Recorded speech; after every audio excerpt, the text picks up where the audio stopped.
imagine my life, like, when I go back, I think about my life if I hadn't left. Mm-hmm. And, like, I can see it because I can see my friends. I only have a couple of friends that are similar to me in my different path.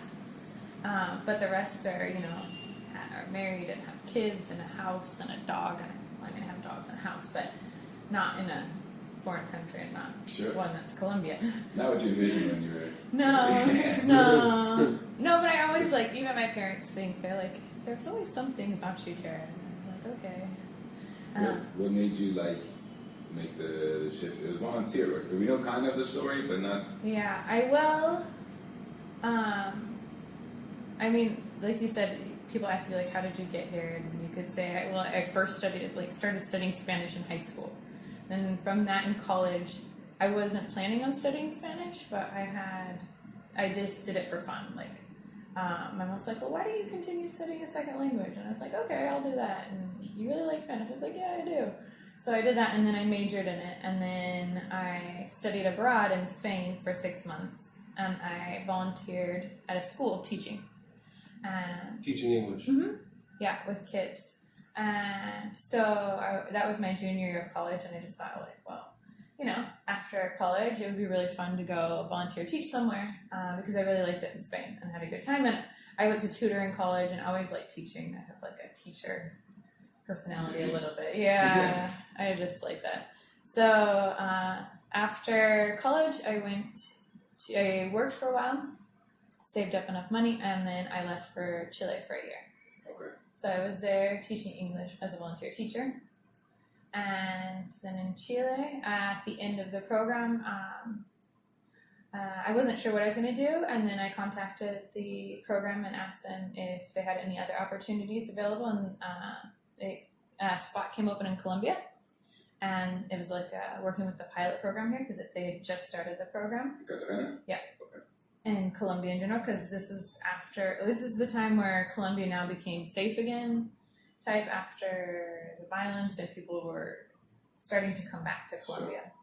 Sure. And so I came here, and I went straight from the airport to a small town with no paved roads, and it was a ferry to get over. Have you been to Playa Blanca yet? No, you haven't been to Playa Blanca. You've been working.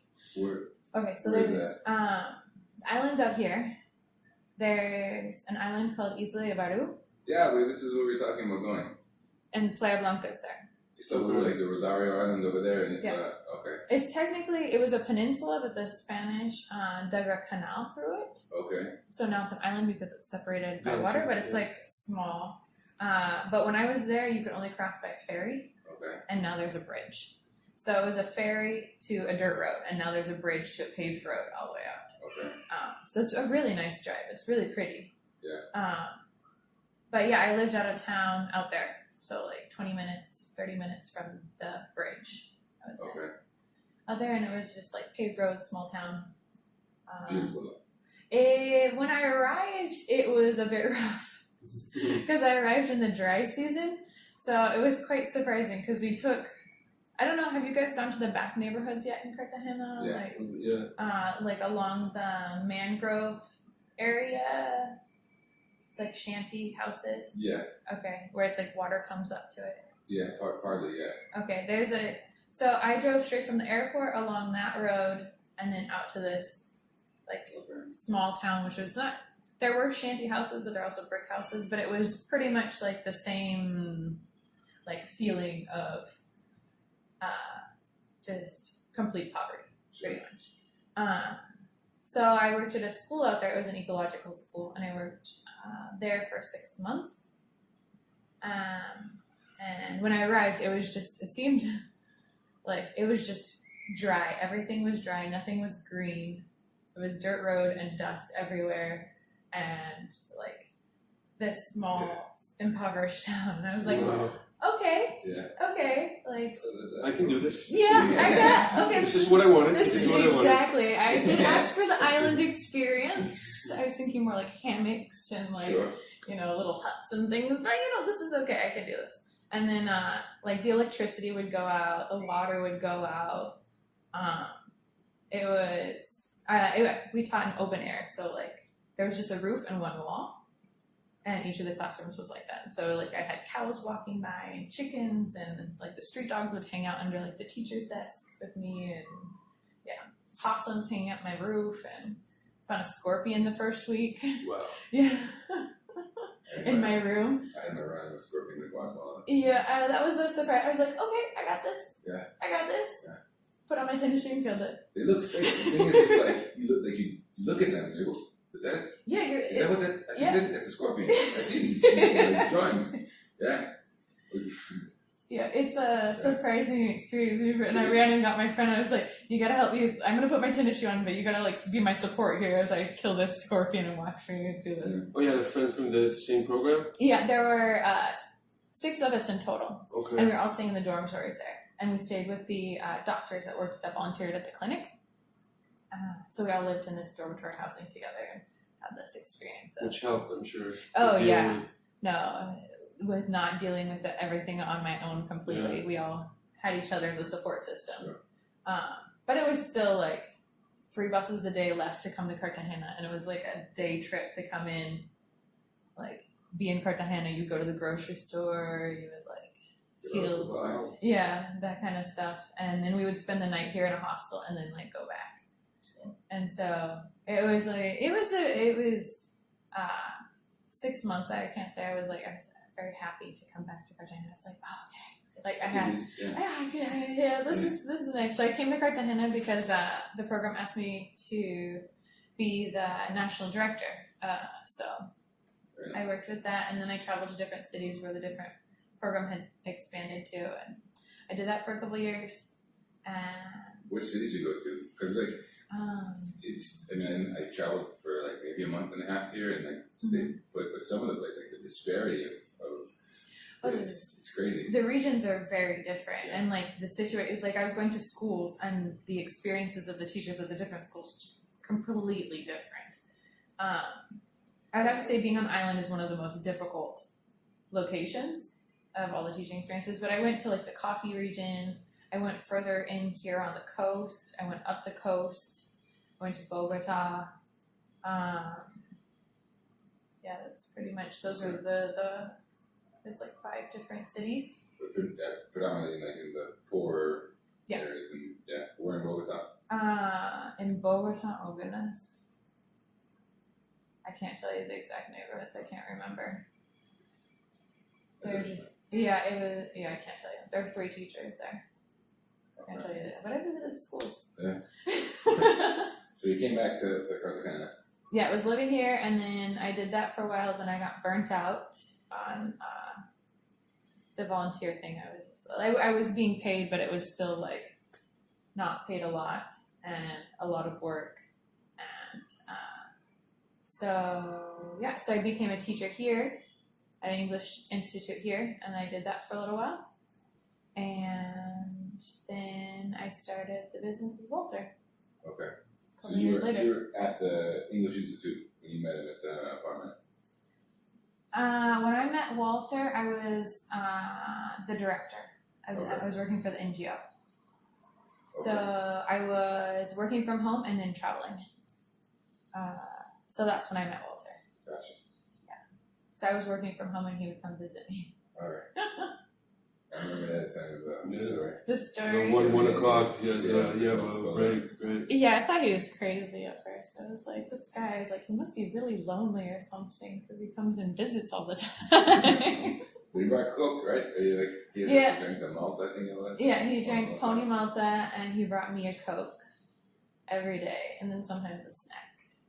And he would come and talk for like an hour or more. Sometimes we'd go off on a tangent, but Sure. and that was for a couple of weeks. But I didn't think any. Yeah, he told you the story of the conversation, didn't he? Yeah, like of the breaking it down very Yeah, technically. like I don't need any more girlfriends or girls that are friends. I was like, okay, like that was funny when he said that. His whole conversation caught me by surprise because I wasn't really like interested in him. I didn't really. I was like, oh, this guy. He was just like fun and to talk to, and I was like, okay, like he's kind of maybe lonely or something and wants to stop by all the time, which is fine, whatever. I talked to the other neighbors and it was all good.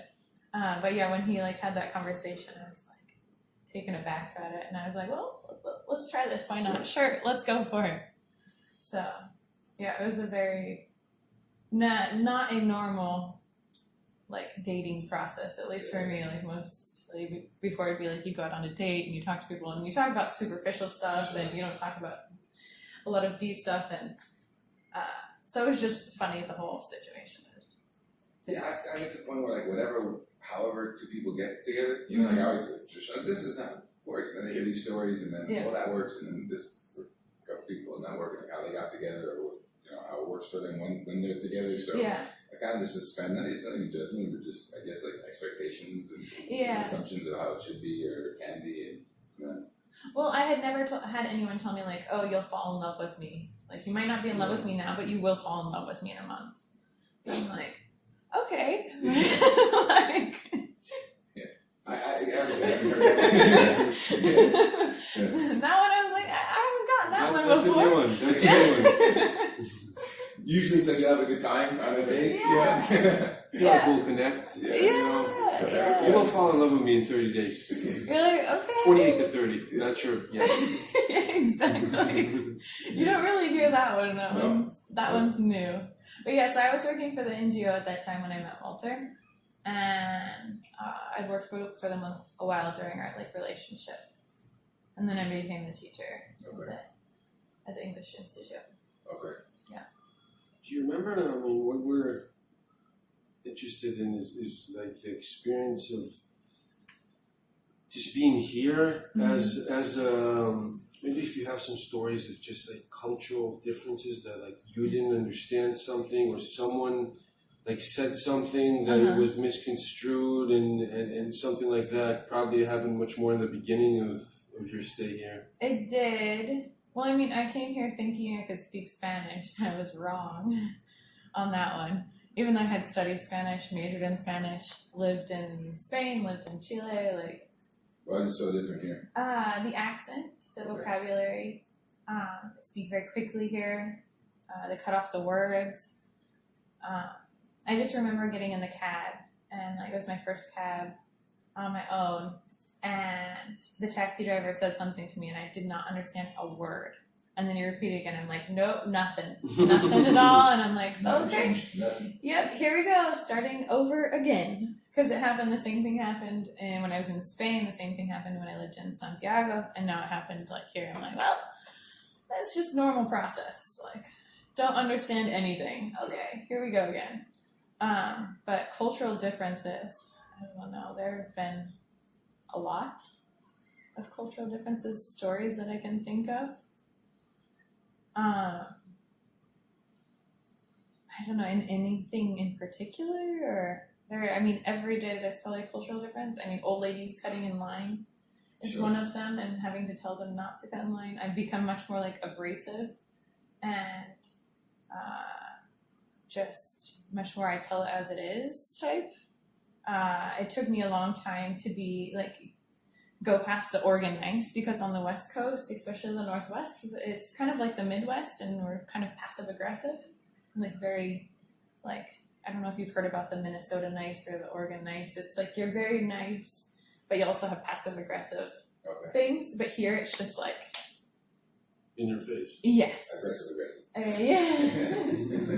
Like, no underlying. it took me a little while to get past the machismo. Do you have any examples of that? Any examples of getting past the machismo? Or just experiencing the machismo? It's an everyday situation for me. Now, I've been able to embrace my gringo weirdness, because it gives me an excuse to be like a dominant female here, and to tell them exactly what I want, or this is how it is. I use that as an excuse, like, oh, she's just a gringo. But I have had various situations, I guess. It's all, I can't think of exact stories to tell you of that. But it's just telling technicians, and I mean, that's what I do now, is telling technicians how I want it, this is what I want, this is how I'm going to do it, and you need to follow those instructions. Sure. We were talking about it before, because like whenever you're writing something, you want to like you're writing the opposite sex. There's certain things that you know. Yeah. But here, it's like a whole different beast because this is like a very hypersexualized culture, and Yeah. it's just like it's pretty in your face everywhere and everything. So it's one thing for to write female characters. Another thing to like understand the mind of someone A, being a foreigner, and B, being a female in this kind of setting, which is just it's like so many different layers to it. Like, how does that manifest in terms of just like being this strong, independent woman here and not and having like a normal job, and working in an office? Yeah, maybe in the beginning it was more. There were more experiences where you're just like in the taking beginning, aback. it was awkward. I had awkward situations. Like it was just, I had to get used to being stared at because I'm like white and redheaded and a female and a gringa here. So it was just like, what is she doing here? So it was like your situation on the back of the truck feeling, but like all the time. So sometimes when people get here and walk with me, they're like, all the people are staring, and I'm like, don't even notice. Or I'll just walk right past you. Like even if I know you on the street, because I'm like in a zone of kind of yeah, I know what you're talking about. Like I'm doing my thing and on my mission and doing it, and like some people will be like standing over on the side and I won't even like see them because I'm just so like used to blocking like stares and whistles, and I mean I remember walking down the street and getting cat calls and whistles, and at first I didn't understand them. They're so nice. They're so friendly. Oh, everybody's it's like a welcoming committee here. It's like at first I thought I was like, oh okay, this is very flattering, and then I was like, oh wait, excuse me, and then I started once my Spanish got better, I felt more confident in talking back, so I would say things back, or Like what? What would you say? It depends on their comment. It depends on what they would say. Sometimes they'd be just like, "Excuse me," like, "What did you just say to me?" Or what are they? What's like a normal cat call? Like calling beautiful, like just usually something beautiful. Okay. Or calling me white or mona, which is like being like light haired or blonde. That's the normal stuff. Okay. They would say other things, but I don't remember exactly what they would say. Or like they would just say, "Oh, you're like the most beautiful thing," or something like that. Now I don't get those. I think it's something about the way that I walk or hold myself. They're like, "Oh, it's only if I look more foreign, like I have like a more traveler bag with me or that kind of thing, then I'll get the cat calls, but now I hardly ever get them." Okay. I don't know if it's just the way, maybe they know me, they're like, "Oh, we know her now." Yeah, that's the crazy thing. Don't do that. Don't do that. It's like telling his friends this news. Like, no, yeah, just got that out. What are the dynamics like with the women here? My relationship with women? Almost non-existent. Okay. I work well. I'm good in like in a work environment. But in a personal relationship with women here, I don't have anyone that I could say is like a close friend here of women, just because I don't connect on their level or the level that they're looking for, and I choose not to. What is the level they're looking for? One, I don't know if they're using, like, if they're just interested in me because I'm a foreigner, or like what their ulterior motives are for having me as a friend. This is the second one. What, like money, connections? Yeah, or like, oh, you're the special like gringa friend. Like I take like you the out. token friend. Exactly. Gotcha. Okay. Yeah, so that's really hard for me to distinguish too because of the language. Like I can get a lot of things, but the subtle nuances of language and how people act is still in Spanish difficult for me to understand. Like in English, I can get those subtleties and I can read it and feel it. But in Spanish, I'm starting to, but it's just not, completely there. And then the other things is I'm just not interested in talking about a lot of the topics that they're interested in talking about. So I, don't go to the hair salon all the time. I don't get like my fingernails done all the time. I don't talk about men all the time. I don't talk about having a family all the time. Like things that interest me are, business and travel and just deeper ideas, deeper conversations. I'm not interested in like, oh, he said this to me, so what do you think it means? Type conversations. Well, what do you think it means? And I'm like, no, it means exactly what he said. That's probably what it means. Yeah, he's a guy. Yeah. Simple. And it's a lot of like game playing in relationships here, so it's like, oh, but he did this, so I'm gonna do that, and I'm like, no, I don't. Well, like what? Give me an example. An example of that. Let's see. Like it'll be like, oh, he hasn't called me, so what should I do? I'm gonna wait it out, type thing. Or it'll be like how to respond to a text message, or it'll be it's a lot of just manipulation, game playing, like male-female relationships. Like it's all about the man chasing the woman type thing. And like I've had conversations of like talking people through of like, no, don't contact that person. No, don't, like, this is not a good time to like be talking to them, or no, and I just don't relate. I just don't connect. I connect more with men than I do with women. Here, at least. I have girlfriends back in the States, but they're back in the States. So it's just not the same thing. But I would rather sit around and talk with guys about the topics that they're usually talking about, other than sports. I'm sorry, no offense. But if you guys are into sports, I don't know. I don't know. But I would expect it's okay. Yeah. I think we'll have plenty of Other conversations? Yeah. I'll try to control myself. Yes. Just start talking about soccer and football and things. But I So I rather just talk watched about the. those things. No, kidding.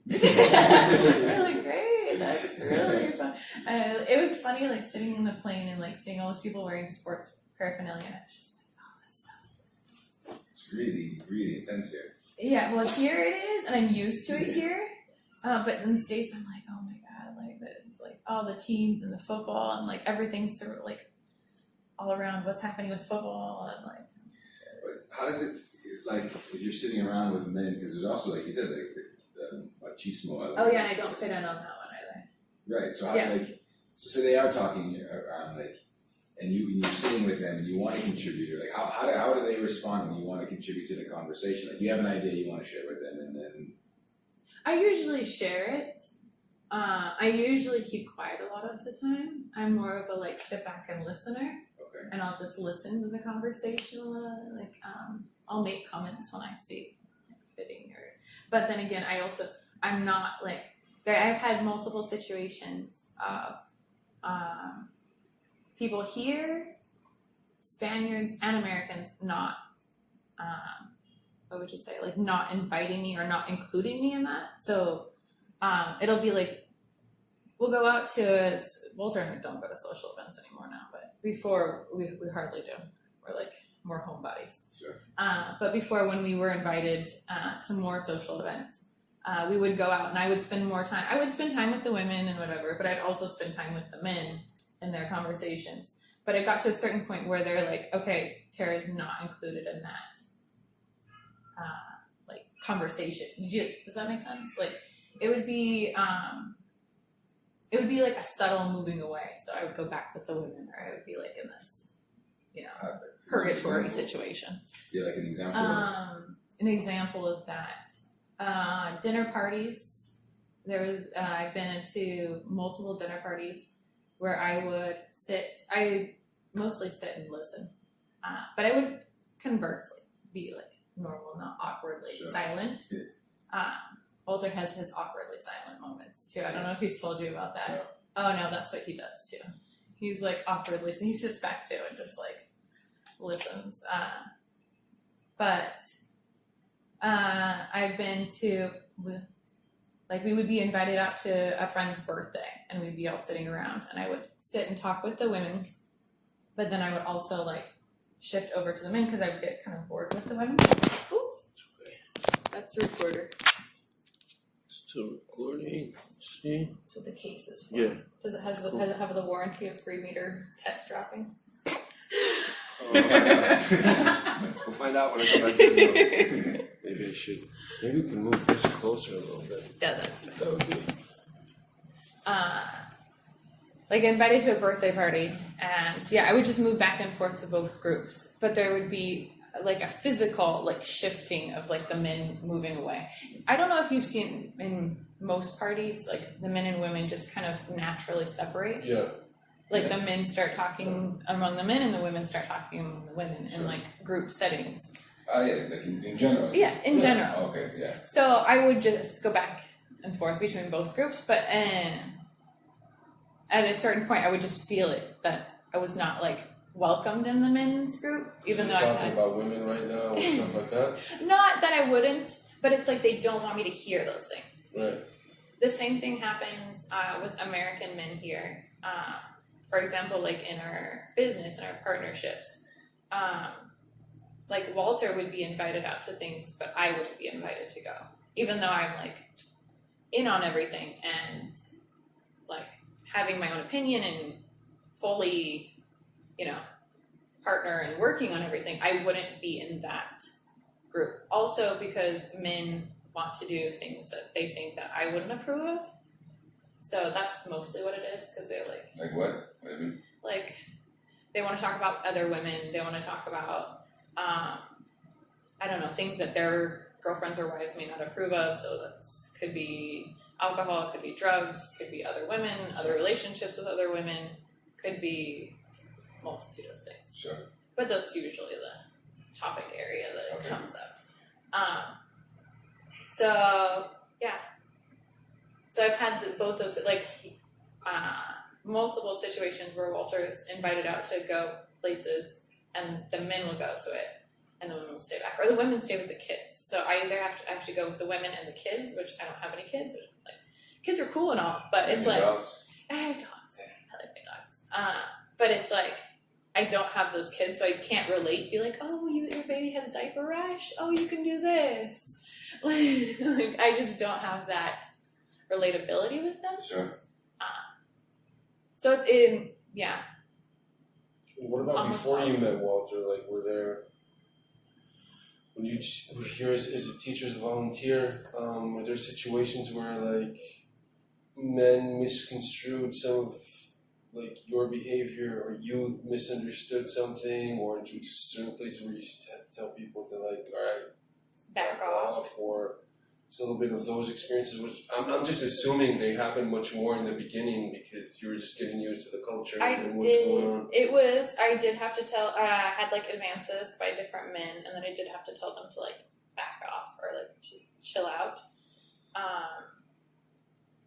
When I would go out too, I would go out single and like hang out. And I had different situations. I had dated another Colombian guy before Walter, and he ended up having all these secrets in the closet that would come out little by little. What? No, like he was here and working, but he's from Bogota, and it ended up that he was had plans to leave, so that like came out. He also had a daughter from a previous relationship, his ex-wife, which I was like, fine, okay, cool, whatever. But then later on into like the relationship, he never told me. It was like, I'd say months in, and he told me when I like went to visit him in Bogota that he also had a son who was like a teenager that he had, and I was like, when were you gonna mention that one? Like, just keeping my hidden teenage son in the closet for a while from Like my the other past sons were in relationship. there. You can see like who my daughter is, but Right. there was never this feeling, I never had this feeling of complete trust. Like there was always something else, like some other secret or something else was going to happen. Just because the way I had it to, well, you guys know, Walter, our story pretty much, that we were like separated for a while.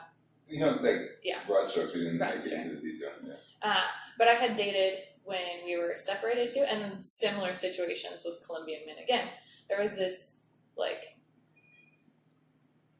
I could feel that there was something else there. Like, it didn't want to tell me the complete, like, story, Okay. which is true in that situation, because he ended up telling me that his, like, ex-wife had moved back in with him. Oh. Yeah. So it's Really? like all these Little details. little details. Who's she? Oh, she's next to Oh, she Oh, joining us for she's- dinner? She's actually pregnant right now, but So what does this make us? If she moved back in with you, but you're okay with like spending time with me, this doesn't really add up. Is it something that you found to be, and we can't speak of like Colombian relationships in general, but something where it's like that they would almost take advantage of your lack of knowledge of the culture here? I think I don't know if they took advantage of it. I think they knew that I didn't speak the language as well, so I couldn't decipher all of it. I still always felt it was a game. It's like always a game, like chess between a relationship. Like she does this, I do this. I do this, she does this. Like it was never just like, this is who we are. This is like, do we want to be together? Do we not want to be together? Like, you know, show your real self. It's like All on always, the table kind of thing. yeah. It was always like a manipulated move, like, oh, I'm going to do this, I'm going to write to this. Found though, if you stop writing and stop calling, it makes them go crazy Okay. in almost all situations. what did you do? They start writing and calling, and they're like, I have to be with you, I have to be with you, what are you doing? I need to be with you, I'm so like crazy about you. And then you're like, oh really? Interesting. So, yeah, and almost all through it, like, Do you find like situations. the language, because I found on the other, like I dated this Colombian girl briefly when I was here the first time. Uh-huh. It was like the first time we went out, she took my phone and she wrote her name in my phone as Jessica Mi Amor, and I was like, this is like the first day in this, she did, you know, this kind of stuff. Oh, like it's the language it's just completely thrown and, awkward. yeah. The language is completely awkward in that you have to say like I love you immediately, and you have to start calling each other like my love, Yeah. my baby, my like loved one, all these different names immediately. And I'm like, I just met you and you're saying I love you? Seriously? If that's what, like, well, there's difference between there's two different types of I love yous in Spanish. Okay. So they'll tell you the first one, which is not so Which serious. is what? Te quiero, Okay. which is like I I want. direct translation, I want you, but it's like I care for you, Okay. more or less. But it is in the I love you range. Te amo is like I really like am in love with you. But I'm like, why are you calling me all these names? It was just weird. Like it just didn't feel right. Like I was like, why are you saying I love you? These are like in English. I think we have a different sense of like I love you, and when I call you like my love or my dear or like. Yeah, there's a certain like progression of yeah. I try to understand it and I ask people about it when I was she's my love, but and the one was like, yeah, she made something like we went out 3 times, 4, like I don't understand She this. sure love. She Yeah. sure love. And they're Like, does she calling mean me. it? And she's Yeah. like, she means it, but am I so word she's in love with me? No. So this is just like Yeah. what? I'm not even gonna get into it, but Yeah, mi amor. I remember that. yeah, it's like okay, that's. Yeah, and then What were some other things that like you felt just like because it's like fish out of water, because it's just what other things that I felt? some of the dynamics, like Other things that I felt. Dynamic wise. Yeah, relationships I was never good at here. With men or women, or just or women. or like there's the absence of because of ability to have those relationships you want. I think there's just a frustration of not being able to communicate myself in the way I wanted to a lot. So I would just, Walter and I have a saying, we call it CFOs, our Colombian freakouts. Okay. So it's when you get to this point of frustration with the situation where you just like can't handle anymore and you freak out. Like you're calling a 1-800 number. Calling 1-800 numbers in Spanish is the final exam of all Spanish tests. If you can do that successfully, you have Mastered. yes. You can That's get the your black exam in belt. every class. If I were ever a Spanish teacher, that's what I would force my students to do. You know what? Here, take care of that. Pay your bill. Pay your bill right there. Because it's so difficult. So I would have times where I would have to call these 1-800 numbers. And you have to call, I remember being so frustrated because you can't call 1-800 number from your cell phone. You have to call from a landline. So you have to find a landline in order to call it, which not many people have landlines anymore. And then you call, nowadays we can actually call, but when I first arrived you couldn't. So I would have to go to a neighbor's house and borrow their phone to like call these numbers, and then I wouldn't understand anything. So I'm trying to get like, internet installed, or find out what internet's not working, or find out about whatever else, maybe a plane ticket or something else. And it's just like a complete disaster and frustration.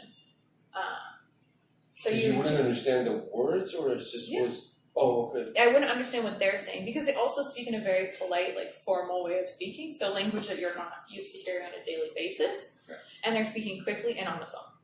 So it's just difficult. And then you're trying to communicate what your problem is, but you're also probably not like fiber optics of the internet or something. You're like, I don't know what to call that little Sure. button that says like USB or something in Spanish. And so you just have this boiling point or breaking point that we call it, where you just, So you've been to each other about that, then you'd have like the CFO. yeah, we'd have a CFO, or it'd be like something's not done and it's continually not done. It's like taking a long time. It's taking a long time, and you just Like what? usually construction. Sometimes it would be, most of the time it's fixing the internet, which drives me crazy. It'll be anything that could be fixed or repaired. The car could be at the bank, could be, because everything takes a little bit longer than what they say. So like when I plan for things, I always plan an extra day on it, or I plan extra time, or I'm very clear about my deadline and like this is it, this is what's going to happen. But you just reach a boiling point, and you just like go off. Like what? You just start yelling at them in Spanish, like, how is this possible? Like, how can you be sometimes so stupid? Like, why wasn't this done? If it's something really bad, then I start like saying meaner things about them, and Walter will really go off into the mean subject of like yelling at people, but yeah, it's just, mean things will start coming out where you're just, but in certain situations, we found that yelling at people gets things done a lot faster because people don't, like, what is the expression? The squeakiest wheel gets the oil or something like that. Yeah, so it's the same situation here. Like, if you don't start, like, making yourself heard, then nothing's gonna happen. So it could be, like, anything, like, about the internet. You call when I'm calling and start yelling at them and telling them I want to talk to their supervisor and then I'm going to cut the line. Like, it takes a certain level of anger in order for things to Actually progress. start moving, Yeah, the same thing with employees. Sometimes here, we have one employee that, like, you try to talk things out and explain the situation, but he just doesn't understand it until you're like, no, this is how it is, and like this is how it's gonna be, and then you have to like start raising your voice, and then he's like, oh, okay, I got it now. You're like, why does it take me It yelling? incentivizes you to do it. Like, same thing. It's like I've been a phone or company do this, and like you start to get angry, and then they fix it for you. It's like, see, you're making me do this because I know if I get like angry, then it'll happen. Instead of just like asking you nicely when I know. Yeah. Exactly. Or like, waiting in line at the bank saying why there are not enough cashiers working, and there's a line of like an hour long, then people start saying things, and then some cashiers start working. She's basically on break. Yeah, break or chilling or going and talking to her friend or doing something else. Until she has to, she won't. Yeah. So it's just like, you know. Do you find that when like the male employees kind of give you flack for being a strong woman as the boss? Not really. I'm sure they say things behind my back. Okay. But they respect me, and they also know that I'm like most of the time one of the most organized and on top of like what I do. Like other people, they'll be like, oh yeah, they tell me what to do, like other men, but they're not like Senora Darda is like on her shit. Like, Okay. this is what she does. This is how she wants it done. How do they call it? Senora Tana. Yeah. Okay. So I think they respect me, and a lot of them have actually like said like we appreciate what you're like how you do things. Just because they get tired of the chaos. I think a lot of people get tired of chaos. Like chaos is good in some respects, but like a certain amount of chaos is healthy, and then the rest of it needs to be like chill. Especially in a working environment where you're dealing with details that are crucial to the success of the Exactly. business. Yeah. So they've grown, you're saying they've grown to respect the fact that if you say something, they can count on it, that it's, first of all, true Yeah. and verified, and you'll follow up on that. Yes. And, okay. And I'm like a person of my word. So if I say I'm going to do it, you know I will do It it. will be done, which is Yes. very rare here, I'm assuming. Yes. No, And also in Israel. And, So no, I like how emphatic it was like. Yeah. Well, and it's like when I say I'm going to be there this time, I will be there this time, or I will let you know I'm going to be there. I was a little late today, sorry guys, but yeah, I was you were just about to counting. leave. I know. I was I really was- flying down I- there. It's like, I can't deal with it. It's unprofessional. So But like they know that's how I am, and that's kind of what people have also known for me in like business situations here. Like I've gained a lot of respect from different people because I'm consistent and like do what I do, and I'm also not. I think people have seen me as like not trying to take advantage of them. Like yes, I have a business and I'm trying to like grow that business and of course make money, but like I want the best situation for all. Sometimes yes, it is making difficult decisions and firing people or doing different things, but they don't see me as like doing things. It's an exploitation kind of. Yeah, because that's what happens a lot of. Like they get that a lot from their Colombian bosses, or like they get a lot of. There's a lack of managerial skills here, so just like knowing how to work with people and that kind of thing. Do women, are they inspired by what you're doing? Like the women you work with, do they like seeing a woman in position of power like this and doing it in a respectful way? And is it kind of like are they supportive of it, or are they intimidated by it because it's Probably both. Okay. Probably both. I have had comments by different people telling me that it's like they won't say it. They'll mention it on like a side comment. For example, like when Walter went to Santa Marta and left, and I was like running the business here by myself, like they'll say it at the end, like I'll be commenting about like new properties that I've gotten and like new things that I'm doing, and like people will be there and they'll be like, yeah, like Senora Darda did this all by herself. Like she was the one who did this. She's been like growing the company, like kind of like proud, Sure. like to say like this is my boss and this is what she's done, and she's a woman doing it by herself, like not with another man, like doing this on her own. Yeah, I've gotten other comments of people of like, if you're, because like people here all have friends, like for example, one friend, he lives in Palenque and we do an exchange program together, and he's thinking about starting a tourism company, but he doesn't know all the processes, so I'm the one explaining to him how to like go about like starting the company and like what he needs to get and that type of things. And he's like, no, I don't know, I'm not sure. And I was like, if I did it in a foreign language, then like you can definitely do it here. Like, it's not that difficult. You can figure it out. and I've had another acquaintance tell me the same thing. They're like, Tara, if you did this, like, I always think of you. And so she'll tell me, she's like, if I'm in a hard situation, I always think of you because you did this, on your own without, like, any support system, really. And the only support system was Walter. But, yeah, like, doing it on your own, then I can do this. Like, I can go out there and figure it out because more or less inspirational. But I know there are probably women that say things behind my back because I don't always say like the things that they want to hear. Sure. I know there are men saying things behind my back because I say things that they don't always want to hear. Does it ever cause conflict? Like, does it ever come to a head more than just being in the background?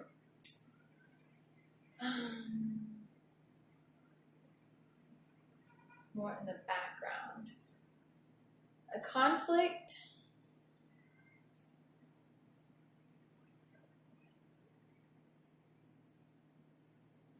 Trying to think of anything. I'll have male employees try to talk over me. That doesn't get them anywhere anytime fast. Okay. So I'll like put them. I have different strategies for that. Sure. So I guess that's the most conflict that I've had. I haven't had anything like. I guess I've had arguments with people, but it's all been. I pretty much tell them, I'm like, who's paying you? Me. Right. You need to like, you need to chill out. Like, this is how I want it done. And then I've gone to head with a couple women here, but it's usually about business situations. And I'm thinking clearly, so I know, like, this is the best situation. I'm like, no, this is how it's going to be because this is the best. And it's just like working that out in the argument or conversation. And they probably didn't like me after that, but they'll get over it after a little while. What's like the starkest contrast from being here? Something that it's just like it's the most, I don't want to say frustrating, but the biggest point of an issue about like your world here versus as you say it in the U.S. being the white woman in Colombia. Like the biggest difference, or like The biggest issue? Yeah, biggest issue. biggest issue. The biggest issue of being here versus there. Or a few of them. It doesn't have to be like one. I mean, the biggest issue that I've had is like the male chauvinism. Probably I run into that all the time. But since I know it, I can like work around it.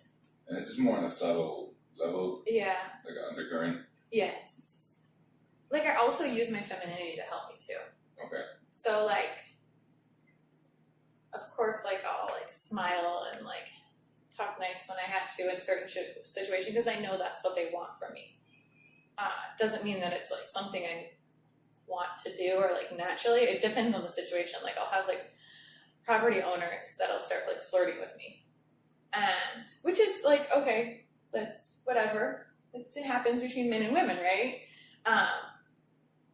But it's not like I'll like use my femininity in that situation. It's not that I guess I am being manipulative, but I don't see it as being. I see it as me maneuvering within the social context and doing the best Sure. thing.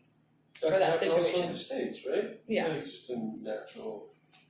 Yeah. Like I guess it's not. I don't know. It's you use with maybe one could say you're manipulative. If you're a charming person, then yeah, my cup over there. Seriously? Yeah, That was active. it's mine. Okay. There's I not. think so. This mine's outside. Yeah. But yeah, it's the same thing. I can be very charming in situations. Like, I know the people who who work better when I'm charming, and the people who work better when I'm more like strict or a more strict person, I guess you could say. But is there one thing you'd say, or I don't, Difficult. one thing, or like a few things that you're like, you know what? I wish things were like back home, or I miss this back home, or that kind of situation.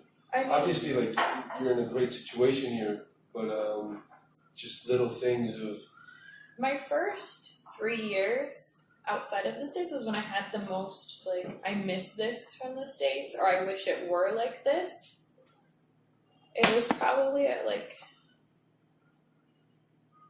the past couple years that I just kind of, like, let it go, I guess, or just, like, accepted this is how things are. yeah, sort of just living in the moment. Yeah. I'm here, and this is what I do. Yeah, and I also found how certain things have made me a cooler person Like what? because of it.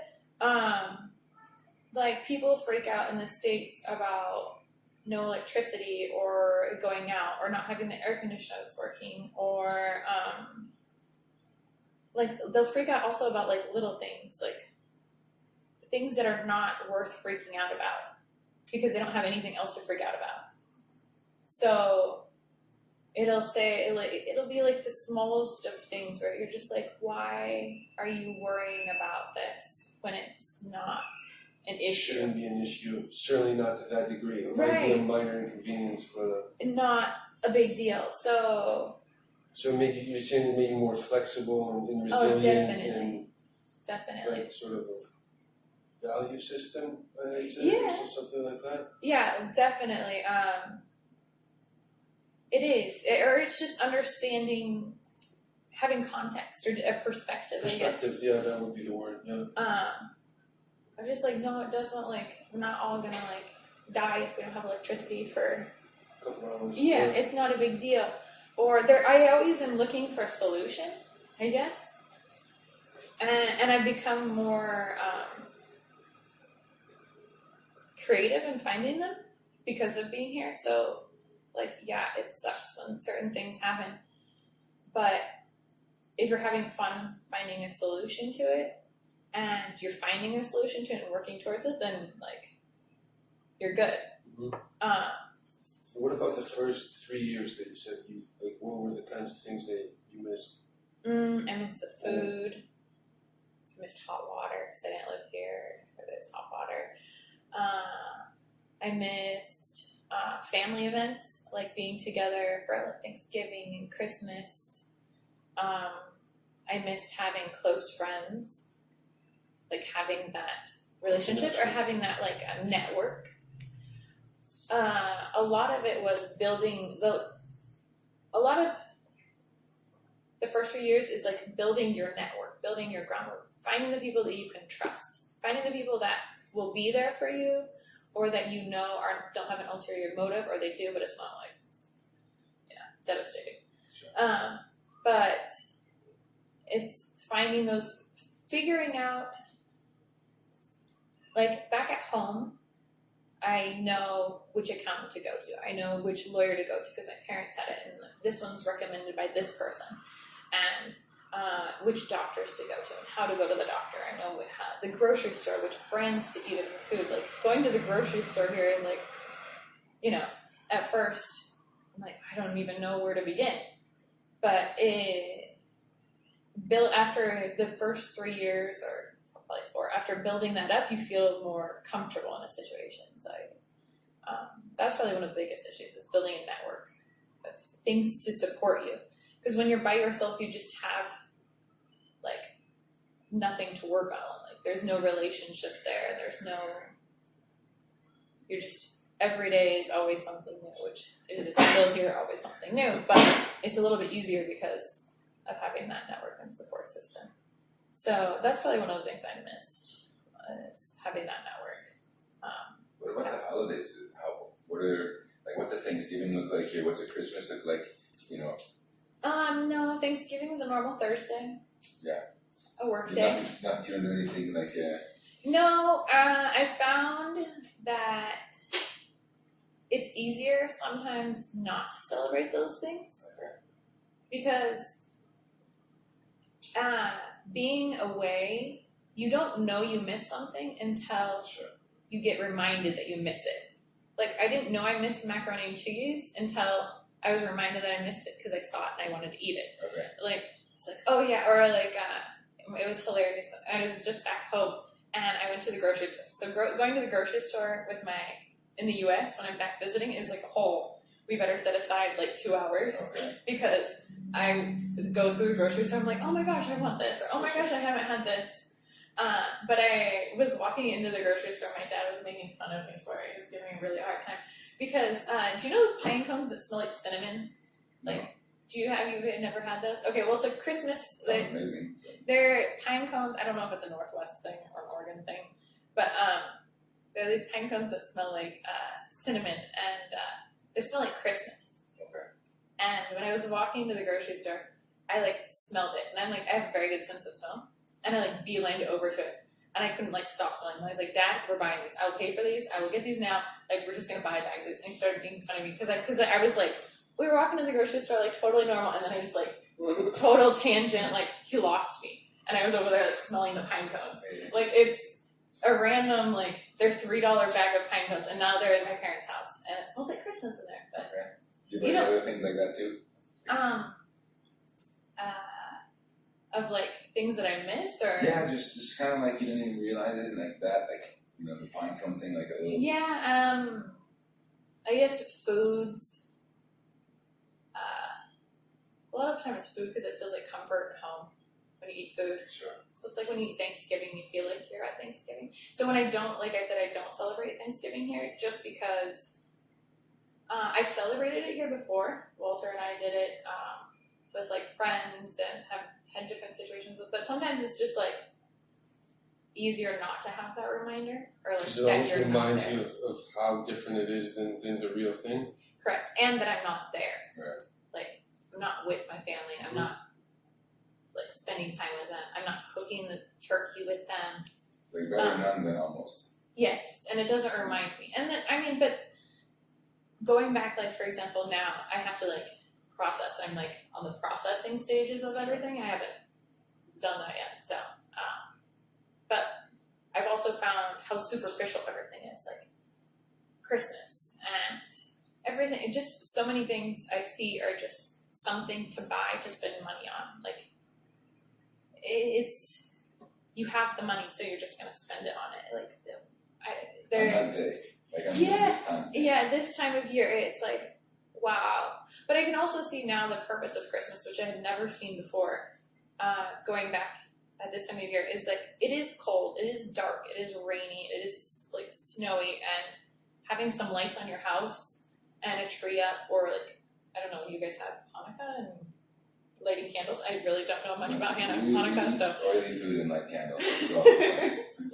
But like having something to look forward to, like gets people through those months, because those months, I don't know, Certainly in in the Northwest, Yeah, in the Northwest. it's a like it's I don't know what time it starts getting light, like 8 o'clock. It's like light out to like about 4. So it's and then crazy. it's like cold and dreary, and like, do you know Twilight the movie? I know of it, but it's not. Well, the like they say it's Easy to vampire. show, Well, do you know it's like I wouldn't be surprised. People surprise me all the time. Yeah, I'm glad I made that impression. A poster of what's his name? I don't make The any wall right assumptions. I'm not assuming anything about you. But it's like in that movie, it's like the vampires live there because it's so dark all the time. They didn't say them? No, but they live a few hours from there, like up into Washington, and Okay. so to the north. But it's a similar like climate in that it's just very dark a lot of the time. So that's why they live there. But Gotcha. anyway, so that's for Colombians, because I try to explain it to them like what the climate is like, and I'm like, that's what it is. It has the summer of about 3 months of sunshine, and then the rest of it is pretty. It gets Brutal. yeah, it does. And so, and it, for example, when I was there, I think there were 3 sunny days I had. The rest was just like drizzly. Yeah. So this is alright then for you. Yeah, no, I came back and I'm like, I'm happy. I'm getting my vitamin D. Sure. I'm like, well, like there you just want to like hang out, watch movies, and eat. And think Like, what stuff, ponder, and Sleep. yeah, sleep. You want to stay in bed all the time. You don't like. You only have so many hours to get things done. So, like for example, for Christmas, I can see why, like my family or people around me are focused on that or using that as like Thanksgiving and Christmas or some like New Year's are things to like look forward to in order to survive the winter time. Like I had never seen it that way, but I'm like, oh, now I can see like why people do that. I mean, they spend a ton of money on it, which I'm like, okay, it's not really necessary, not at all necessary, but I can see just like it gives them something to like keep going and moving. Otherwise, winter is like it's brutal. yeah. What's your impression of Cartagena? What are your thoughts on it? My thoughts about Cartagena. It's what can I say? Cartagena is like a person of itself. It's got its like own character. It's a city that has a vibration, which I don't think a lot of cities do. Okay. The people have a lot of character. I appreciate the people too in their realness, because they're kind of uncouth or like kind of country, you could say, in the way that they are, like not as educated, but they'll also just tell you straight out a lot of things. Like there's not a lot of hidden motives or messages, or like when somebody's trying to get over on you, you can know they're trying to get over on you. Like it's just like pretty obvious. Or if somebody's gonna come rob you, you know they're robbing you. Like because it's probably at like knife point or like gun point. This is what's happening right now, in case you're confused. It's not like in big cities where it's pickpocketing or something kind of like that. Like it's sneaky or Clever. yeah, it's not that. Here it's very like this is how it is. So I appreciate that about them because like they're also very genuine people and their feelings. Like when they're happy, they're very happy, and they're like You know where you stand. exactly. It's not which is easier language wise for me because I can see things rather than just hear them. So they're also very hardworking people, and there's a lot of poverty in this city. So, yeah, it's really sad of the poverty that's here. Have you seen or know of instances where like it's just a real exploitation of it, or like because you're dealing with oftentimes wealthy people that are coming in here, and they sit here, but it's just two different worlds, right? Like it's the poor and it's the affluent, or like the tourists. An exploitation of Or it. there's a certain like real stark contrast or instances. I mean, an exploitation would be differences, taking advantage of it. Probably the sexual tourism is an exploitation of the poverty. Sure. They have that in Cartagena? I wasn't aware. So that's probably the biggest thing that people come in and do. There's also, I get a little bit like frustrated when people come in and like it's a natural thing, like you said, bargaining or like bartering with people on the street, which they assume you're going to do. But at a certain point, it becomes like disrespectful to the other person, and that you're arguing over like 25 cents when I know and they know that you have much, like you're coming in to travel, bringing in more money, like you have that 25 cents. Right. They may not have that 25 cents. So like they're trying to feed their family. They're like, you know, doing whatever they have to do, sell coffee on the street or selling fried foods or whatever it is. And so there comes to a point where it's like, you don't need to, because sometimes people when they travel here, not some foreigners and some Colombians do it from the interior of the country, but they'll just like say things and it's like, dude, have a little respect for this person and give up the 25 cents or whatever it is that's the difference and buy what you want to buy. Like, you don't need to say like, oh, this is a shoddy, like, cell phone. This is not, but like. It's now, if you broke it, but it was great.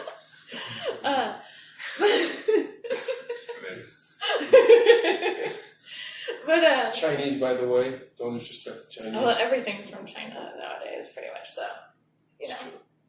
It's true. But like, you don't have to say those things in order to get that deal. Like, yeah, you negotiate with them and you have a good time doing it. But at a certain point, like, respect the item, respect the good. But I also, and I like walk a line between the two because of the tourists.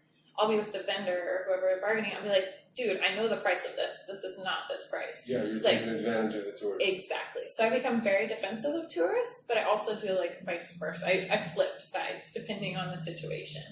The same thing with taxi drivers. I've called taxi drivers, yelled at taxi drivers a number of times, called the police on taxi drivers because they'll think that now my language is better.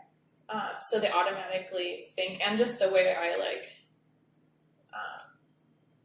act in the situation, they understand that like, You know what's what. exactly, because I'm usually telling them which way to go or like what to do, and so they understand that. But before, like, I knew the pricing or I knew how it worked, and they still wanted to overcharge me, so I had to, I've called the police on cops before. I've yelled at them, I've thrown money at them, and like just gotten out of cabs.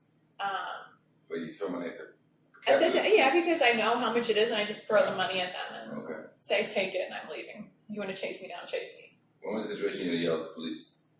Yelled at the police? No, I yelled at the taxi drivers and called the police. Okay. Yelling at the police?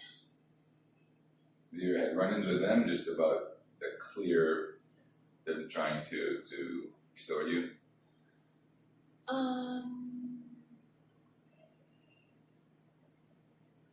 Trying to think. They don't usually try to extort me. Just because I'm not usually doing anything wrong. Okay. Or anything close to it. They'll do, because like, yelling at the police situation, I'm trying to think. Usually it's I come to defend tourists in situations with the police, so I have to talk through situations. Because somebody will be trying to extort somebody else, saying that they took this or they had this, or stopping a group of tourists for some reason, or it'll be like they overcharged a tourist here with the tents or beers, and I have to come and be like, no, dude, this is not how it is. Specific run-ins with the police. Walter usually has most of the run-ins with the police. It's going back to like the sexual tourism. You see that as exploitation?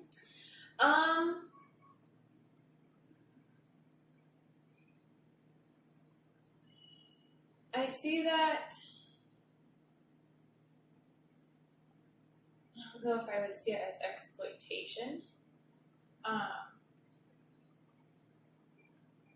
have a lot of conflicted feelings about sexual tourism here because I see how it does provide money for people's families and gives them a source of income. But I can't say that all those women would be doing that job if they had other opportunities to get that type of income.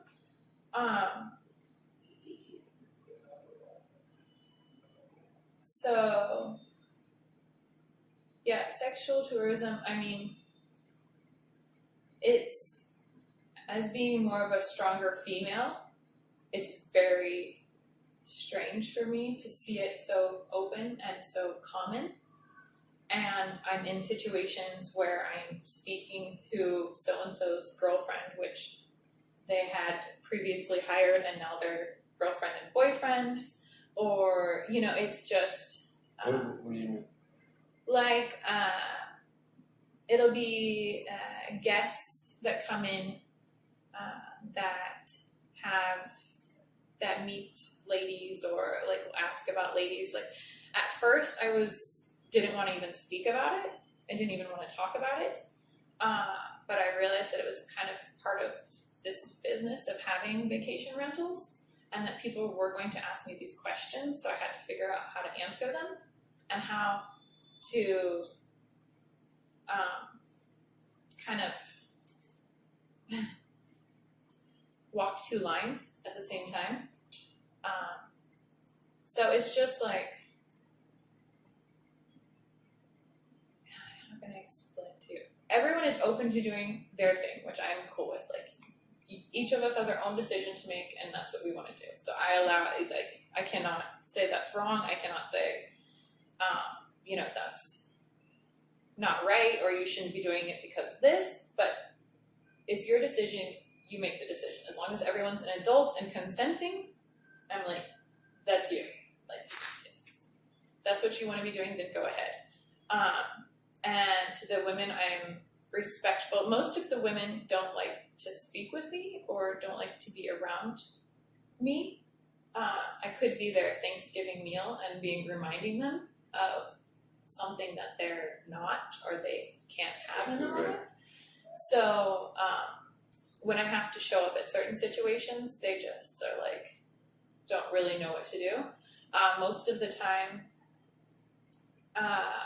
when I have, it'll just be like drinks at a bar, and they'll bring like girlfriends, and it's usually guys with girlfriends. And you're like, hey, what's up? And like most of the time, the guys end up speaking with me rather than the women. So then the women get jealous.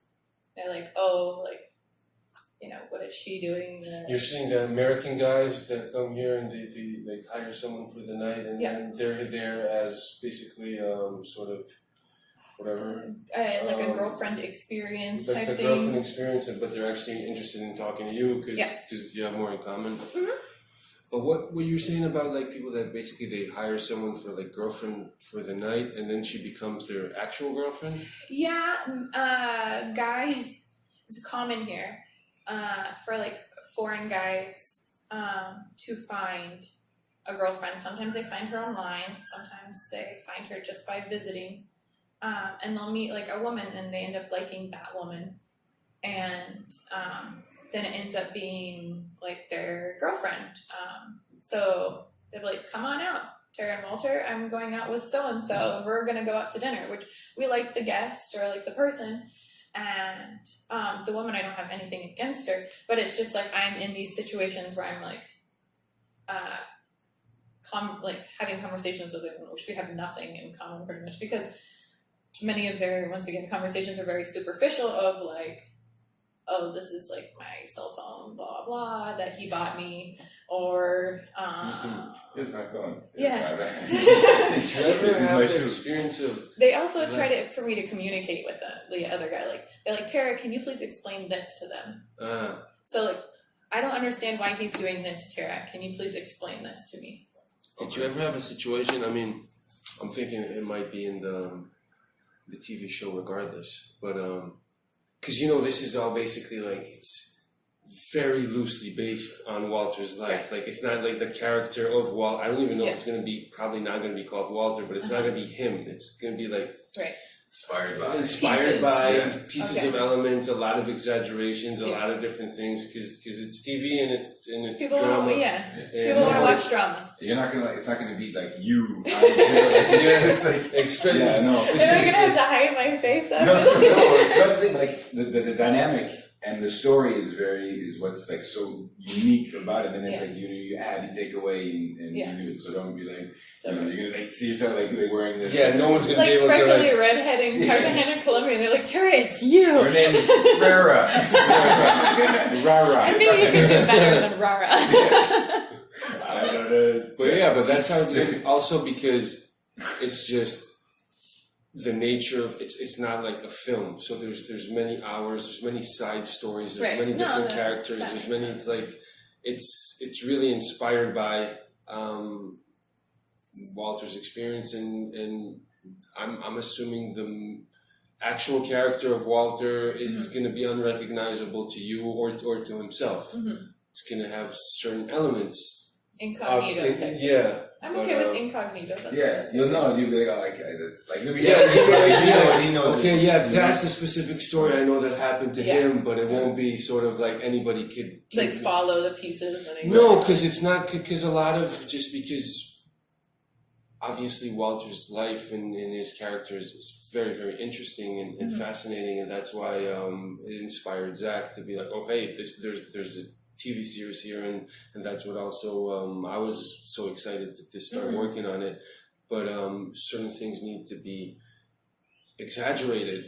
And, Right. and That's what some TV certain, does, right? Yeah, and certain character flaws and certain things. That's And what like, we were saying to Walter. It's like there's certain things that like he may have wanted to do but didn't because like you just don't act like in that situation. Like I think it's very there's like a serious conflict and like well, what would you have done? Like if you had your druthers and you can like kind of act out the situation, you just don't. But then like in TV, it's like okay, well, in order to heighten the conflict and the drama of the situation, it's like you act it out. you act it out, and like it's very cathartic because you can do that safely on paper and screen. Yeah. So those are the certain like elements is like you have to push that envelope a little bit, and that's why it's like trying to find that almost like that point of conflict. Like in the conversations, it's like okay, it's the chauvinism. Like what are the moments when it's like heightened and it's these kind of things because no one wants to be entertained by like something that's at 60%. It's like okay, like push it to 80% or 90%. That's when it's Still keep it realistic, obviously. We're not doing a soap opera kind of situation. But within those situations, it's like okay, what it's basically exactly what Zach said. But also, I'm assuming it's going to be a lot of times. It's like a mixture of characters. Right. Like it's going to be Walter and another person sort of intertwined, and how would they be as a person in and of themselves? Okay. I was just thinking, I think only if there's very few people that you can literally base on their lives like 5 seasons, and That's a lot of time. Yeah, it's a lot of time, and the most fascinating people, they're just not like amalgamations of yeah. Well, and people on TV want to see different, variations of people. They don't want to see just like a one.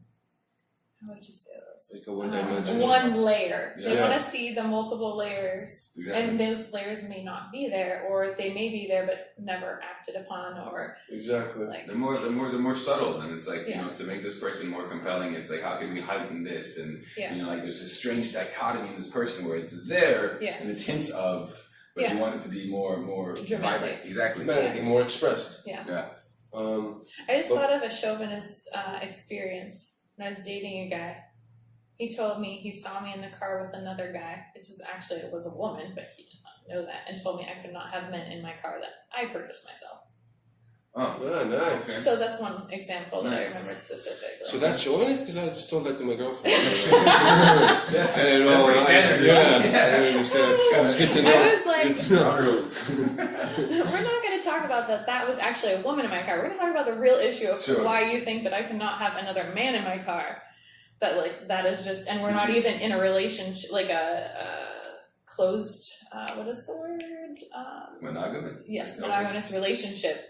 Exclusive. Like, exclusive. We're just like dating, Sure. and you say I can't have a man in my car. Did you have the conversation? Yeah, I How did that I like that. Yeah. did. No, mostly Colombian men just like try to avoid, or like they try to soothe you, like in a way where they're like, "Oh dear, like just hug me, sweetie, like it's nothing, like oh." Like no conflict whatsoever. Yeah. When you have them like kind of cornered, they won't exactly like come out. They pat their way out of this. Yeah, they try It's to. okay, Yeah. sweetie. Bye. You're just a woman. You don't have thoughts or feelings that need to be talked about. Exactly. What's going on there? It's just like little butterflies. Yeah, they're like, no. That's so cute to see you like that. You're angry. Oh, And then I tried again, and then I'm like, okay, I'm not gonna get anywhere with this, so I just have to like. But it seems like if it's Let it be. someone's operating on that limited level where their like Yeah, it is. ability to communicate is just like but it's just like we're just gonna hang that one up. Well, a lot of it is very limited here with men and women. Like the chess that they play is limited. Or checkers. Backgammon. It really is, because you can see it. Like once you've experienced, like the first time you don't see it, but like after you've gotten perspective again of like experience, you see it, and you're just like, I know how this is gonna play out. Like I'm not even like it's not even worth it. Oh yeah, give It's me a not hug even- and a kiss. Yeah, it's Like- not even interesting. It's Yeah. like I know there's a certain Like that's one of Sort the of things pattern. about Walter is his depth. Sure. Like I always know with Walter I can have a conversation with him. I can have that depth about anything. Which with other people I can't have those deep conversations, or I just can't relate. Like I recently, when I went back to the States, I ran into, my parents have this close relationship with another couple that they had met. That it was a business relationship that turned into friends. And he's from England, and he really wanted to meet me. And I was like, okay, like, sure, like, let's go out to breakfast and we'll all go out to breakfast together. Because usually it's kind of like a show and tell when Tara comes, like, oh, let's go, like, say hi to everyone and show Tara. Like, yes, she's back. Like, here she is. She's alive. Okay, what did you do, Tara? Yeah. Thankfully, I don't get the, like, oh, you're eating beans and rice all the time. Like, is the food spicy? No. Like, questions anymore? Because I was... food is frustratingly not spicy. Yeah, it's bland. It's very bland. But, yeah, those conversations are like, you speak Mexican. Spanish, yes, I speak Spanish. Otherwise known as. The rest of So South it's America like- knows it as. Yes. But he wanted to meet me, and he wanted to meet me to like validate that he wasn't crazy, because he moved to the States and married a woman in the States, Independence, which is even a smaller town than Salem, and it's about 20 minutes away. And they got married and they have a business, but he like asked me all these questions, and he couldn't stop asking me questions the whole breakfast. Like no one else got a like word in, because he was just so intrigued and felt like, okay, this is another person who did what I did and had experienced the same things that I did, which we did really like related on all those like different topics, and pretty much like validating that he's not crazy and he's like doing, you know, what he does, and he has the same experiences like the holiday things or missing your family, or you know, the network thing of finding your support system. So it was just funny that he like It's a good clean Like, out. Yeah, he was no, also like an older man. Sure. It's not like he a was kid. older. He was probably like late 40s, maybe almost 50. He's not missing the food, right? He's not, like, Yeah. missing British food. I Yeah. wish I at least learned that. Amazing food. But not English though, it's like No, but it's like Indian but food the, and Yeah, he would have like curries and they things have like great that. Asian and they great because whatever, it's an international. But yeah, it was just a funny situation that he like wanted to meet me so badly, and they want to come here and visit, and he thinks South America is so cool and wants to come to Colombia, and That'd be awesome. I've had that a few times with people so far that they've been like, you're going to Colombia, you're crazy, kidnapping, blah, blah, blah. And now it's just like, oh, it's an interesting, Cartagena sounds a very interesting place. Maybe I'll come visit. Because I think Colombia is fascinating. Like just the landscape and the, well, the geography here. I mean, people, when I tell them I'm going to Colombia, now that Mexico's gotten more dangerous over the years, I can be like, dude, you're going to Cancun and Puerto Vallarta. Like, Yeah, it's Mexico is more dangerous than Sure. Colombia now. So, like, there are TV shows about, Colombia and drug cartels and all this stuff, but But you know the guy in Netflix doing location scouting for Narcos in Mexico was killed. I No. heard about that. You knew that? Yeah. I heard about that, Yeah, he was just, like assassinated. He was gunned up, but he was doing location scouting because I guess they're moving narcos to Mexico because that's where the cartels moved. Yeah. And and he was doing the location scout got murdered. Wow. Yeah, Yeah. so Mexico is not safe, Jesus. like, in general right now. Like, I get you wanting to be authentic, but that's like a little too authentic. You know, like. Wait, I gotta. So, was there any situation? Because just that's where my, I guess, twisted writer mind goes to. yeah, no where worries. basically, like, this tourist that you guys really like has a girlfriend, Uh-huh. and it's basically like, and then you meet her, and it's the same girl that like a different tourist had Yeah. as a. It did. Yeah. Amazing. I mean, it's not so twisted. I mean, it's just No, and it's been hilarious too. Like, it'll be, oh, this was so-and-so's girlfriend. Or Walter knows more of the girlfriends than I do. And I'd be like, this was so-and-so's girlfriend last trip, and now that it's his girlfriend. Like, But there's girlfriends for like boyfriend and girlfriend for the duration of their stay, or like they continue and it's like this really serious and like he comes back and blah blah blah. I've had different experiences where he'll come back and continue visiting. Sometimes it's just for that trip. I've seen men get married to that woman and then it not working out. Why? One stayed in this apartment. He came here, recommended from another friend, to come and call me up to get an apartment. And he was like depressed. He came and he's like, Tara, do you have a place for me? I was like, sure, come on over. And he stayed here because he met a girl. She was from Medellin. Met her in Medellin, got married to her, got her a car, got her an apartment, bought the property, and then is now getting a divorce because it didn't work out. And he was coming here because he ended the trip there early and didn't want to like fly back so soon, so he needed to like decompress that he's like getting a divorce, and so he came here and was like, pretty much I was talking it over, and he just wanted to like chill, and so I would help him out. He's like, Tara, where can I go? What can I do? And I would tell him the things to do, and he spent the week here, and yeah, no, there's lots of those. Or it's been weird too, where like I'll find out that Walter had been with that woman and had some type of whatever sexual relationship, or not relationship, but sexual encounter, we'll say. And then he'll be like, but he doesn't remember them either too, so it'll be like a weird situation. He's like, I'm not sure. And I'm like, really, Walter? You can't remember those things? It's not like where you put your keys. And so it would, and then there was that part, like another guest and like girlfriend or whatever with them, and it's just like a weird.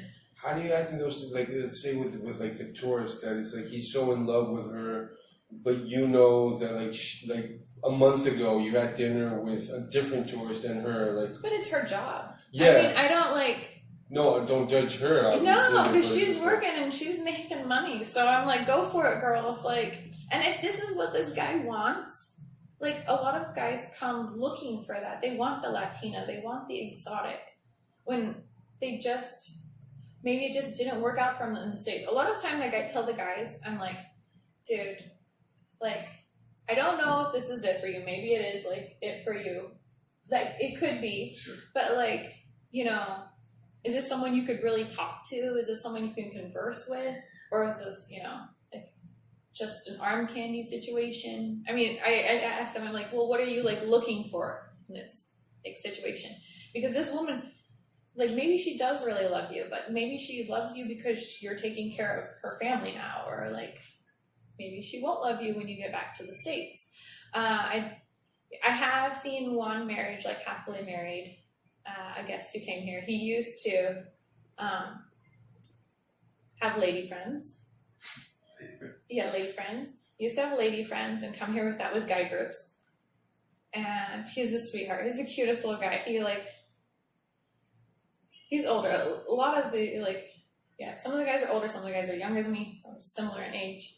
But he would come here and he'd come on multiple guy trips. And he ended up meeting a girl who was a waitress, not a lady friend. And they, like, hit it off. He came back again, stayed in the apartment for a month. He always was right to me, like, Tara, like, you know, we always have conversations. Like, the guys always like writing to me because they can talk with me, I guess. I don't know. And ended up, he met her family, they got married, and now they live in the US together. And he's like happy as punch. And he told me he was like one of the guys that was like never gonna get married, he said he had never fallen in love. And he's like 98? No, probably like 60 something. No. Yeah. Probably. He has a successful business in the States. She's a sweetheart. She's older. She's not super young. She's not like she's in her 30s, I want to say. He may be late 50s. Maybe late 50s. It's hard to tell. But, yeah, and she has a family. She has kids, and he takes care of, like, took the child with them, and he really takes care, like, he had this relationship where, like, the actual father here like was happy to meet him and like have the child go to the States with him, and they were all very happy for each other, and the family was happy to meet him. And No, look, if, like we were saying Yeah. before, like if it works for them and both, and everyone's happy and they're Yeah. consenting and it's good, then and they're Yeah. there. But I've also seen in this same building, there's a woman, a property owner, who I can tell she was a chica. We call them chicas. Okay. I don't know if you know that word.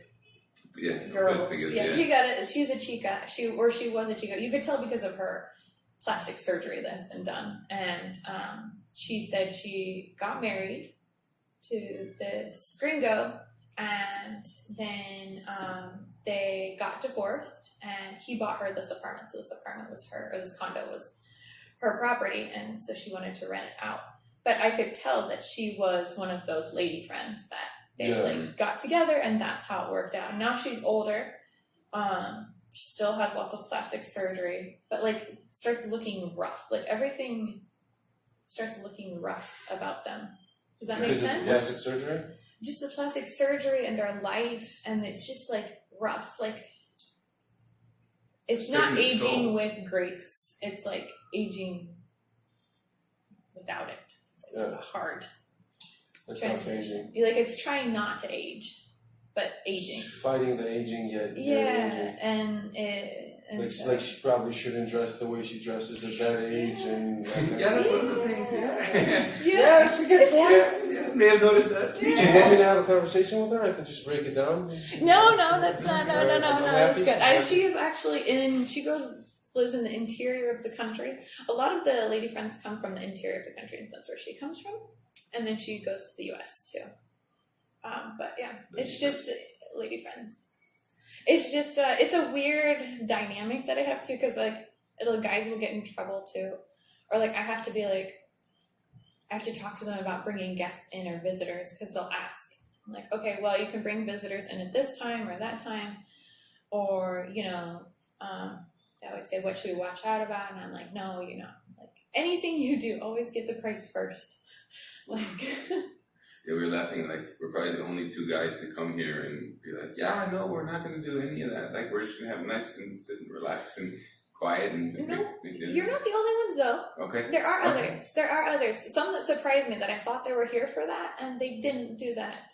Okay. Or like, there will be some in a group that don't do it and some that do. Some will do it just to try it. Sure. But it's a weird, and then you get families too, and like they're Some of the family does it. no, well, No. who knows what dad does on his own. Maybe the dad tells the son that this is your first Right. experience. Welcome to Colombia. I've had couples before. The husband and wife came, and the husband I know did it and had come previously, and then the wife now comes too. And he does it while she's here, or not? You don't know about that. I don't ask any question. Okay. Don't ask So, me to tell policy. That's what I do. Gotcha. It's an interesting dynamic here. Like it's of course like the property rentals, but it's in a city where that's legal, so it's Yeah. it's kind of Well, makes- it's tolerated. They say it's tolerated. It's like it just says by law it is tolerated. So it's not saying we give you permission to do it. it's as vague as a law can be. But we don't It- give you not not permission. permission. Right. Yeah, it is tolerated. It's kind of like can Yeah. I, no, And like I have to go, like I go to the assembly meetings for the buildings and like have discussions about this stuff. Like some of the property owners are like, no, we don't want people coming in at night, and or visitors, and we don't want like all these chicas are walking around, and this is not good for my family. Like should be a family building. And I'm like, dude, your wife dresses like a chica. Mm. So, like, how do you know she's a chica? And maybe she is a chica, but it's like, I don't know. You can't restrict things on people's decision making. I mean, I'm in the vacation rental business. I have to be, as long as you're not, I mean, yeah. as long as I'm not hurting other people. Right. And for example, prostitution is tolerated.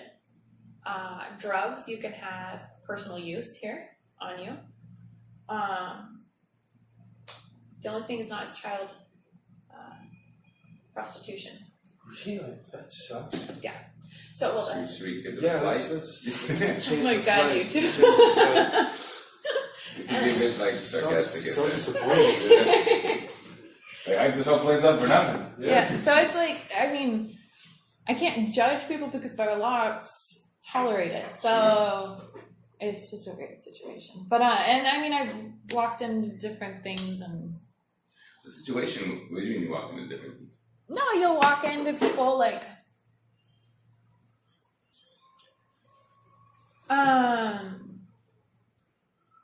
like police will be called, so I have to go. Or now that Walter's here, he handles most of that. But when he wasn't here, I was handling that. Sure.